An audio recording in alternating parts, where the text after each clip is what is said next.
We are inching closer to wedding week, and we are inching closer to the end of the year, and so many things are inching closer, but we're still 3-yard quilting it up over here. So we are now entering the third wave of 3-yard quilts.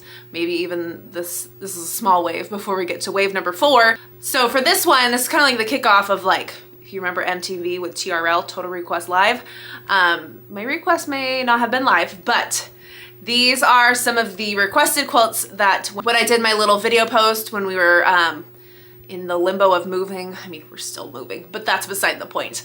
When we're in that limbo, one of the, this quilt was actually suggested and requested before that. So I'm gonna start things off. I will have to double check who requested this. I'm sure once you hear the name, you'll know, oh, that was me. But we are heading over to the magic of the 3-yard quilt. And somebody has asked that I do the Topiary quilt, which is this guy here. So I'd say ask and ye shall receive, but I can't guarantee that'll always happen. So once I saw that name of the quilt and I went and looked it up, I said, I can work with that. So some of these patterns have really not jumped out to me. This one I feel like I can work with. So I've got some good coordinating fabrics that are very Emily fabrics that are a little different than the cave facet fabric that it was shown in. So let me show you my fabric that came from my great aunt's stash, and it feels very Emily. So let me grab that for you. So I just saw these two fabrics and they just jumped out at me, and I felt like they needed to be made into something. And I think this Topiary quilt is that. So we've got this hot pink with purple stars and this orange with hot pink stars. And I did at one point ask, like, on my Instagram, what color should I pair with this? And a lot of people said purple, a lot of people said navy. I was actually looking for the Kona color, I want to say midnight or nightfall. It's a very dark purple, and I thought that would look really good because, like, this says the purple in here and the very pinky and purpley, but we happened to be out of it at that time. So I got a nice navy blue. This might even just be Kona navy. But that's gonna be my background color that kind of separates out the topiaries. And this is also gonna be my binding. So I've got those 3 together, and I promise you all, I am going to iron my fabric. That seemed to be the biggest concern in my last wave of videos. And let me tell you what, I didn't iron my fabric because I was lazy. That's all. I just really wanted to get to cutting, and my cutting table, everything on my cutting table got moved to my ironing board, and I was too lazy to move it. And so that is why I didn't iron any of my fabric the last couple videos. So I promise, Scout's honor or cross my fingers, I will try my hardest to iron my fabric for my 3-yard quilts. I promise I do it for my other quilts all the time, but my 3-yard quilts, I just wanted to cut them. So I'm gonna go iron these out, at least the first yard of it, so then I can get to cutting. So here we go.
So now all our topiary parts are cut. These are our blocks that are gonna then turn into those like branch things. This is like 13 strips of sashing that is gonna do that for us.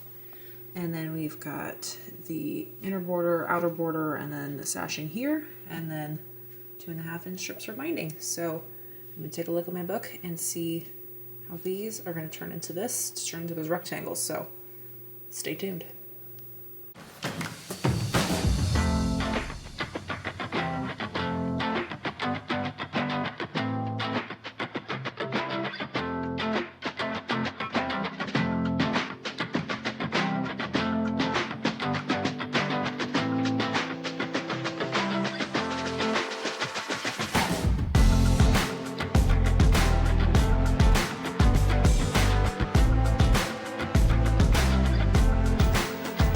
Okay, so with this quilt, it's not really gonna go in blocks.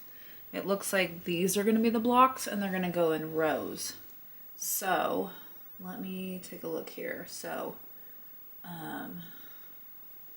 fabric 1, fabric 3. So fabric, no, 1, 3. So 3 is marked in black.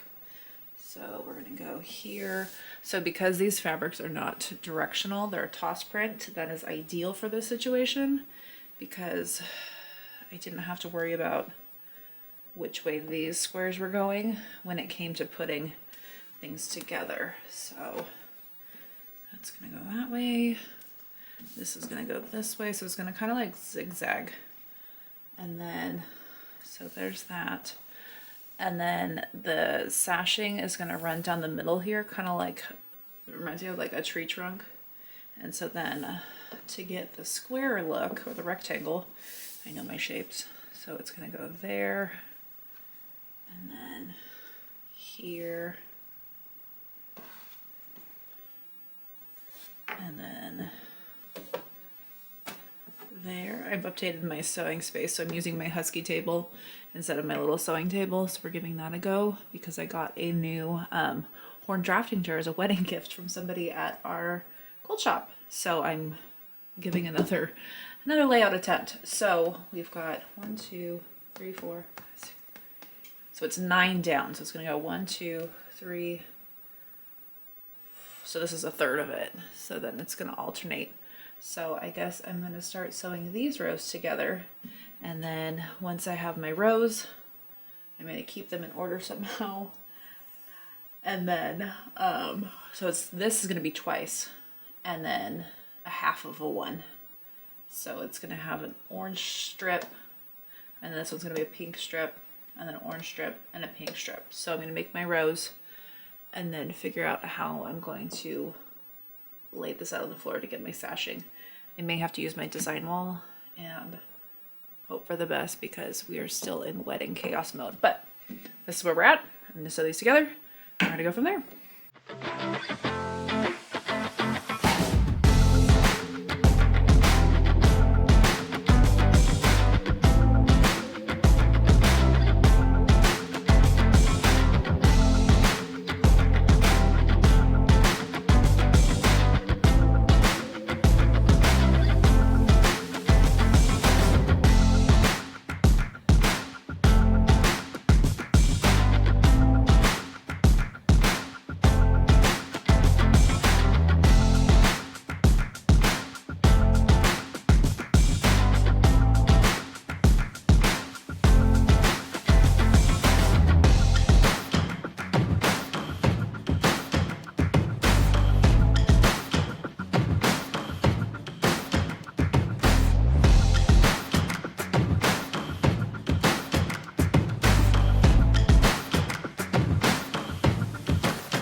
So since we're in moving mode, you can tell that Trixie was not allowed to come outside with me while I put those borders on. So here is your Trixie check-in while we get ready to sew on the borders.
topiary is complete, and I think even though this one's pretty wild in colors, I think it turned out really fun. It came together really quickly, and it was interesting to see how these pieces turned out with the sashing, and I just really like it. It's just kind of different and out there. The sample in the book was a little out there with being all cafe. This is a little out there. It's in its own right. So I am quite pleased with this. I hope this gives a little visual from our subscriber that requested that I do this quilt. Once I find her name again, I'll tag you in the comments so that you can see how this turned out and hope that it inspires you to make your own topiary quilt. So in the meantime, let's go ahead and get up close, and then we'll be back this week with the finished quilting.